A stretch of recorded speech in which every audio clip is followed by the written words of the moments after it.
ঘরে যদি একটুখানি আটা আর সুজি থাকে তাহলেই বন্ধুরা কথা দিচ্ছি পুরো পরিবারের জন্য বানিয়ে ফেলতে পারবেন দারুণ মজাদার স্বাদের একটা পিঠার রেসিপি। এই পিঠাটা তৈরি করা যতটাই সহজ, খেতে কিন্তু তার থেকে অনেক বেশি মজাদার। বাড়িতে যদি হঠাৎ করে অতিথি চলে আসে তাহলেও কিন্তু আপনারা ঝটপট এই পিঠাটি বানিয়ে ফেলতে পারবেন। ঘরে যদি শুধুমাত্র একটু সুজি, আটা আর একটুখানি দুধ থাকে তাহলেই হয়ে যাবে। তো সেই জন্য দেখুন বন্ধুরা, শুরুতেই কিন্তু গ্যাস ওভেনে আমি একটি কড়াই বসিয়ে দিয়েছি আর কড়ার মধ্যে নিয়ে নিয়েছি 1 টেবিল চামচের মতো ঘি। এবার ঘিটা একটু হালকা মেল্ট হয়ে গেলে আমি এর মধ্যে অ্যাড করব 1/3 কাপের মতো সুজি। এই সময় কিন্তু ফ্লেমটা একেবারে লোতে রাখতে হবে। লো ফ্লেমেই সুজিটাকে ঘিয়ের সঙ্গে মোটামুটি 4 থেকে 5 মিনিটের মতো একটু ভেজে নেব।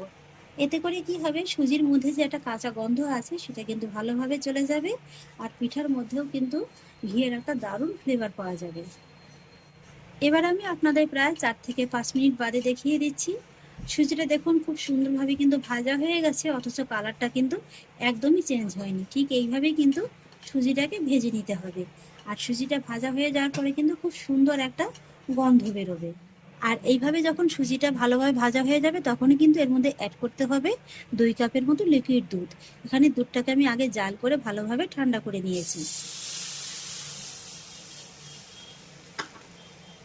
প্রথমে 1 কাপ দুধটা দিয়ে কিন্তু ভালোভাবে একটু মিশিয়ে নিতে হবে, তা নাহলে আবার সুজির মধ্যে ডেলা পাকিয়ে যাবে। আর চেষ্টা করবেন এখানে জাল করে ঘন দুধটা নেওয়ার, তাহলেই কিন্তু পিঠার পুরটা খেতে বেশি ভালো লাগবে। তো দেখুন বন্ধুরা, আমি কিন্তু পুরো 2 কাপ দুধটা দিয়ে দিয়েছি আর একটু ভালোভাবে নেড়ে চেড়ে নেব। আর তারপর এর মধ্যে অ্যাড করব 1/3 কাপ চিনি। চিনির স্বাদটা কিন্তু আপনারা কম বেশি করে দিতে পারেন। আর সেই সঙ্গে অ্যাড করব সামান্য একটু লবণ, তবে লবণটা যদি আপনারা অপছন্দ করেন তাহলে কিন্তু স্কিপ করে যেতে পারেন। এবার চিনি আর লবণটাকে কিন্তু সুজির সঙ্গে একটু ভালোভাবে মিশিয়ে নিতে হবে। আর তারপর মোটামুটি লো ফ্লেমে 4 থেকে 5 মিনিটের মতো একটু জাল করে নিতে হবে। এইভাবে 4 থেকে 5 মিনিটের মতো জাল করে নেওয়ার পরে দেখতে পাবেন যে মিশ্রণটা কিন্তু একটু ঘন হয়ে এসছে। এই যে দেখুন। আর ঠিক এই পর্যায়ে কিন্তু এর মধ্যে অ্যাড করতে হবে 2 চা চামচের মতো গুঁড়ো দুধ। এতে করে কিন্তু পুরটা খেতে আরও অনেক বেশি মজাদার লাগবে। গুঁড়ো দুধটাকে আমি এই সুজির সঙ্গে একটু ভালোভাবে মিশিয়ে নেব। এখানে আপনারা চাইলে কিন্তু সামান্য একটু এলাচ গুঁড়োও ব্যবহার করতে পারেন, তবে আজকে আমি কোনো এলাচ গুঁড়ো দিলাম না, নর্মালি কিন্তু পুরটাকে তৈরি করে নেব। দেখুন, আমি গুঁড়ো দুধটাকে কিন্তু সুজির সঙ্গে খুব ভালোভাবে মিশিয়ে নিয়েছি। এখানে আপনাদের একটা কথা বলে রাখি, গুঁড়ো দুধটা মেশাতে যদি আপনাদের খুবই অসুবিধা হয়, যদি দেখেন যে গুঁড়ো দুধটা মেশাতে মেশাতে মিশ্রণটা অনেকটা ঘন হয়ে যাচ্ছে, সেক্ষেত্রে কিন্তু আপনারা গ্যাসের ফ্লেমটাকে অফ করে নিতে পারেন। তারপরে যখন গুঁড়ো দুধটা খুব ভালোভাবে মেশানো হয়ে যাবে তখন আবার অন করে সামান্য একটু জাল করে নিলেই কিন্তু হয়ে যাবে। এই তো বন্ধুরা, দুধ সুজির পুরটাকে কিন্তু লো ফ্লেমে আমি আরও মোটামুটি 2 থেকে 3 মিনিটের মতো এইভাবে একটু জাল করে নিয়েছি। পুরটা কিন্তু আমার একদম রেডি। এই যে দেখুন, এর থেকে আর বেশি ঘন করার প্রয়োজন নেই, তাহলে আবার এটা যখন পরে ঠান্ডা হয়ে যাবে আর একটু কিন্তু ঘন হয়ে বসে যাবে। তাই এই সময় কিন্তু গ্যাসের ফ্লেমটাকে অফ করে দিতে হবে। আর তারপর এই পুরটাকে নামিয়ে ভালোভাবে ঠান্ডা করে নিতে হবে। আপনারা কিন্তু সুজির এই পুরটা কোনোভাবেই গ্যাসের ফ্লেমটাকে মিডিয়ামে কিংবা হাইতে রেখে রান্না করতে যাবেন না, তাহলে কিন্তু সুজিটা কাঁচা থেকে যাবে, পুরটা খেতে ভালো লাগবে না। এবার আমি গ্যাস ওভেনে আবারও কড়াইটিকে বসিয়ে দিয়েছি আর তার মধ্যে নিয়ে নেব এরকম একটা বাটি মাপ করে 1 বাটি জল। আর তার মধ্যে দিয়ে দেবো আন্দাজ মতো 1 টেবিল চামচের মতো সাদা তেল। এখানে আপনারা ঘিটাও দিতে পারেন। সঙ্গে দিয়ে দেবো হাফ চা চামচের মতো লবণ। এবার মিডিয়াম ফ্লেমে জলটাকে আমি একটু হালকা করে ফুটিয়ে নেব। জলটা দেখুন হালকা করে ফুটতে শুরু করে দিয়েছি। আর এবার গ্যাসের ফ্লেমটাকে একেবারে কমিয়ে দিয়ে আমি এর মধ্যে অ্যাড করব ওই একই বাটির মাপ করে 1 বাটির মতো আটা। এখানে আপনারা আটার পরিবর্তে কিন্তু ময়দা দিয়েও পিঠাটা বানাতে পারেন। এবার আটাটাকে আমি জলের সঙ্গে একবার ভালোভাবে মিশিয়ে নেব।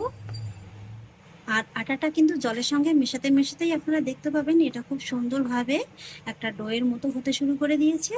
এই যে দেখুন, এই ডোটা কিন্তু একেবারে খুব বেশি নরমও হবে না, আবার একেবারে কিন্তু শক্তও হবে না। ঠিক এইভাবেই কিন্তু তৈরি করে নিতে হবে।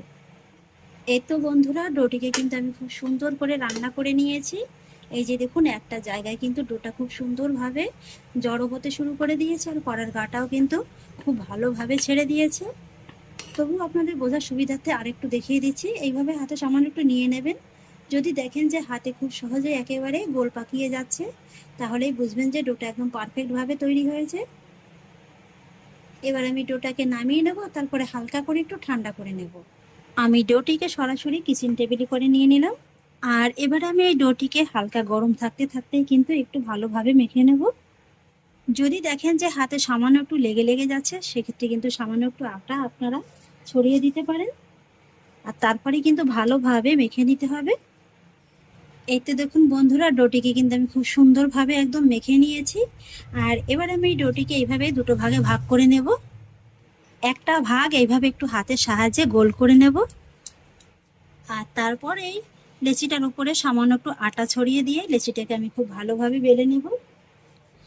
তো দেখুন বন্ধুরা, রুটিটাকে কিন্তু আমি খুব সুন্দর করে বেলে নিয়েছি। আর এই রুটিটা কিন্তু খুব বেশি যে একেবারে মোটা হবে সেটাও কিন্তু নয়, আবার একেবারে কিন্তু পাতলাও হবে না। এই যে আপনাদের দেখিয়ে দিচ্ছি, দেখে নিশ্চয়ই বুঝতে পারছেন।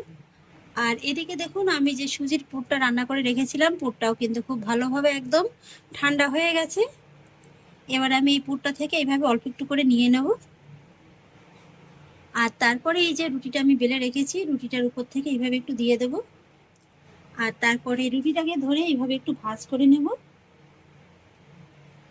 তারপরে আঙুলের সাহায্যে এইভাবে একটু চেপে চেপে বসিয়ে দেব। তৈরি করা কিন্তু বন্ধুরা খুবই সহজ এই পিঠাগুলো।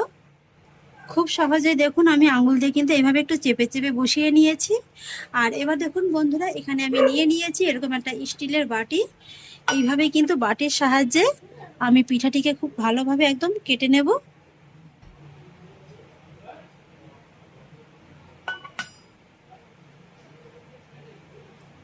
এই তো বন্ধুরা দেখুন, কত সহজে পিঠাটা কাটা হয়ে গেল। এইভাবে শুধুমাত্র একটু হাত দিয়ে চেপে দিলেই কিন্তু হয়ে যাবে। এই পিঠাগুলো তৈরি করা কিন্তু খুবই সহজ। আর দেখুন আমি একটু বড় করে তৈরি করছি, আপনারা চাইলে কিন্তু এর থেকে একটু ছোট করেও তৈরি করে নিতে পারেন। আমি আপনাদের আরও একটি পিঠা তৈরি করে দেখিয়ে দিচ্ছি। আর এইভাবে তৈরি করলে কিন্তু আপনারা একসঙ্গে অনেকগুলো পিঠা তৈরি করে নিতে পারবেন।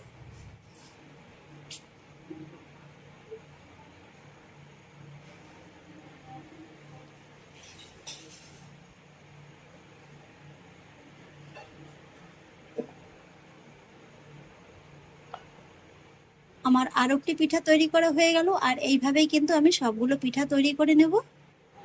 এই তো বন্ধুরা, এক এক করে সমস্ত পিঠাগুলোকে আমি তৈরি করে নিয়েছি। আর এবার এই পিঠাগুলোকে কিন্তু তেলে ভেজে নিতে হবে। আর পিঠাগুলো ভেজে নেওয়ার জন্য গ্যাস ওভেনে একটি ফ্রাই প্যান বসিয়ে দিয়েছি, তাতে দিয়ে দেবো পর্যাপ্ত পরিমাণে সাদা তেল।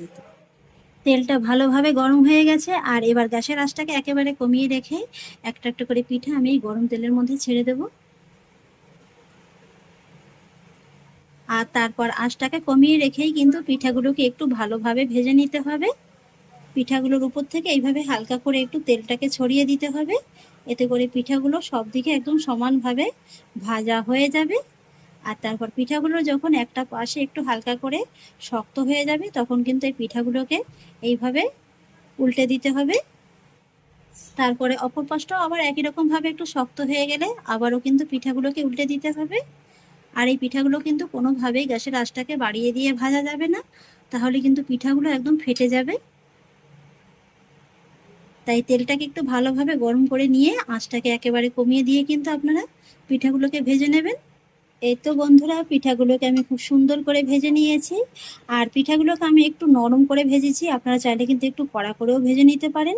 এবার আমি পিঠাগুলোকে তেল থেকে তুলে নেব। পিঠাগুলোকে আমি তেল থেকে তুলে নিয়েছি, তেলটাকে একটু ভালোভাবে ঝরিয়ে নেব। বাকি পিঠাগুলোকেও একই রকমভাবে ভেজে নেব। এই তো বন্ধুরা, পিঠাগুলোকে সব ভেজে আমি একটা সার্ভিং প্লেটে সার্ভ করে নিয়েছি।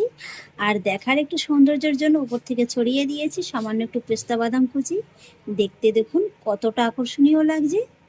বাড়িতে যদি এক বাটি আটা আর একটুখানি সুজি থাকে, তাহলেই কিন্তু বানিয়ে ফেলতে পারবেন এরকম দুর্দান্ত স্বাদের একটা পিঠার রেসিপি, যেটা একবার খেলে কিন্তু বারবারই খেতে মন চাইবে। কয়েকটা পিঠা তো আমি এরকম হালকা করে একটু ভেজে নিয়েছি, আবার কয়েকটা পিঠা কিন্তু আমি এইভাবে একটু কড়া করে ভেজে নিয়েছি। যেভাবে আপনারা খেতে পছন্দ করেন সেইভাবেই কিন্তু ভেজে খেতে পারেন, দুটোই কিন্তু খেতে ভালো লাগবে। এবার আপনাদের দেখিয়ে দিচ্ছি যে পিঠাগুলো কতটা নরম হয়েছে। এই যে দেখুন বন্ধুরা, একেবারে নরম তুলতুলে, যাকে বলে একেবারে তুলোর মতো। মুখে দেওয়া মাত্রই কিন্তু একেবারে জাস্ট মিলিয়ে যাবে। ভিতরটাও দেখুন শুধু একবার। দেখলেন তো বন্ধুরা ভিতরটা? একেবারে দুধ সুজির পুরে ঠাসা। জাস্ট কিন্তু অসাধারণ লাগবে খেতে। তাহলে আশা করছি বন্ধুরা আমার আজকের এই সহজ উপায়ে আটা দিয়ে পিঠার রেসিপিটি আপনাদেরও খুব ভালো লেগেছে। যদি ভালো লেগে থাকে তাহলে আমাকে অবশ্যই একটা লাইক এবং কমেন্ট করবেন, সেই সঙ্গে বন্ধুদের সঙ্গে শেয়ার করবেন। আর প্লিজ বন্ধুরা, যদি আমার পরিবারের নতুন সদস্য হয়ে থাকেন তাহলে একটা সাবস্ক্রাইব করে পাশে থাকা বেল আইকনটি প্রেস করে দেবেন। ফিরে আসছি এরকমই পরের অন্য কোনো নতুন রেসিপি নিয়ে। সবাই ভালো থাকুন, সুস্থ থাকুন। ধন্যবাদ।